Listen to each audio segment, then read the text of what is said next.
اب تمہاری شادی ہونے والی ہیں، تو آنے والی کو دیکھو نا کتنی بڑی قربانی کر کے آ رہی ہے، گھر، ماں باپ، بہن بھائی، سہیلیاں، ماحول، ہر چیز چھوڑ کے وہ آ رہی. تم آتے ہی اس کو کڑاہی میں ڈال دو تو اس کا کیا حال ہوگا. اور جتنی کوئی مشین قیمتی ہوتی ہے اس کی ڈائی اس سے بھی قیمتی ہوتی ہے. ڈائی سانچہ انگریزی میں ڈائی کہتے ہیں، اردو میں سانچہ. مرسڈیز کا جو سانچہ ہے جس میں مرسڈیز ڈھلتی ہے وہ مرسڈیز سے زیادہ مہنگا ہوتا ہے. اس پہ کوئی ذرا بھی خراش آ جائے نا اس کو تبدیل کر دیتے ہیں، نیا لگاتے ہیں. یہ جو 2-3 سال ایک ہی ماڈل چلتا ہے کہ نیا ماڈل لانے کے لیے کروڑوں ڈالر پھر خرچ کرنے پڑتے ہیں کہ نئی ڈائی بنانی ہوتی ہے، نیا سانچہ بنانا ہوتا ہے. اس لیے 3 سال ایک ہی ماڈل چلتا ہے. تو دنیا کی سب سے قیمتی مشین انسان ہے جس کا سانچہ ماں ہے، جس کی ڈائی ماں ہے. مرسڈیز کے سانچے پر خراش پڑے تو بدل دیتے ہیں، اور ماں بن گئی ہے بچی اور اس کے پیٹ میں بچہ ہے. سسر اس کو ڈانٹ رہا ہے، ساس اس کو ڈانٹ رہی ہے، نندیں اس کو ڈانٹ رہی ہیں، دیور اس کو ڈانٹ رہے ہیں، خامد اس کو ڈانٹ رہا ہے. تو ڈائی اندر میں تو پرزے ہو گئی نا. آج کل بچے پیدائشی ڈپریشن کا شکار ہیں کہ ماؤں پر وہ تشدد ہوتا ہے ماحول. کہیں اس کا الٹ بھی ہو جاتا ہے لیکن وہ بہت کم ہے کہ آنے والی بڑی زوردار ہوتی، سارے نے بلا لیں دی،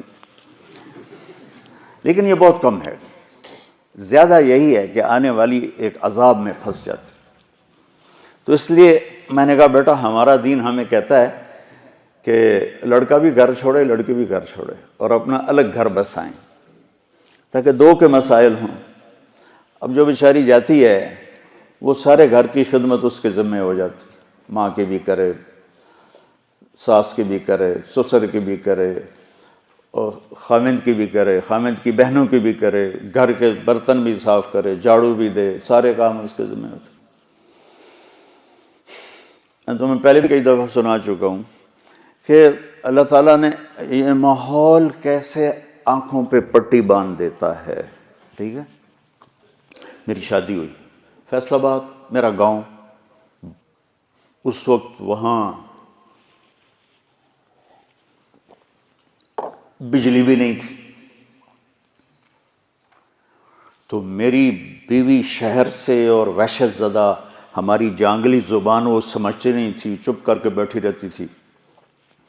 تو وہ پھر میرے پاس روتی، تسی بولی جاندے ہو میں نے پتہ ہی نہیں لگتا تسی آگ کی رہے ہو. ایسی کیفیت. اور اللہ نے آنکھ کھولی تو نوکر، کھانے والے الگ، پکانے والے، کھلانے والے الگ، پکانے والے الگ، سودا لانے والے الگ، حکا بنانے والے الگ.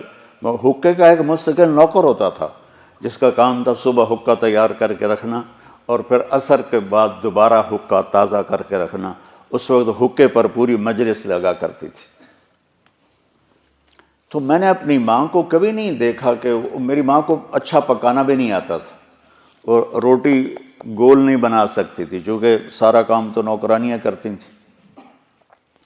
تو میری ماں کو کوکنگ نہیں آتی تھی اور نہ ہی کوئی روٹی پکانی آتی تھی. بطور عورت تھوڑا بہت وہ جانتی تھی لیکن چونکہ کام کرنے والیاں ہوتی تھیں تو ان کو بھی ضرورت نہیں پڑی. اب اس ماحول میں جرگا، پوری مجلس شورا بیٹھی ہے، پوری فیملی کی عورتیں اکٹھی ہیں اور گفتگو کیا ہو رہی ہے؟ تیری ماں تا چولہے تے سڑدی پئی ہوندی ہے تے بیگم تیری ٹھک تے پیڑے تے بیٹھی ہوندی، ٹھک تے منجی تے بیٹھی ہوندی. اور میں ہنس پڑا. میں نے کہا میری ماں کداں چولہے تے سڑی؟ میں نے کہا میں بھی تو اسے ماں چ جمیا، میری ماں نو تو ہن تائیں پکاونا نہیں آمدا تو کداں چولہے تے سڑی ہے جو میری بیگم جیڑی ہو ٹھک تے بیٹھی تے ماں چولہے تے سڑدی پئی. میری ماں صرف نگرانی کے لیے جاتی تھی کیا پک رہا ہے کیا ہو رہا ہے بس. یا جب کھانا تیار ہو جاتا تھا تو نوکروں کو تقسیم کرنا، ڈیرے والوں کو تقسیم کرنا، مہمانوں کو تقسیم کرنا، گھر میں اپنے ہمیں یعنی بچوں کو دینا. یہ ماحول ہے کہ سب کچھ ہوتے ہوئے بھی ڈیمانڈ ہے کہ یہ بھی جھاڑو پکڑ کے شروع ہو جائے.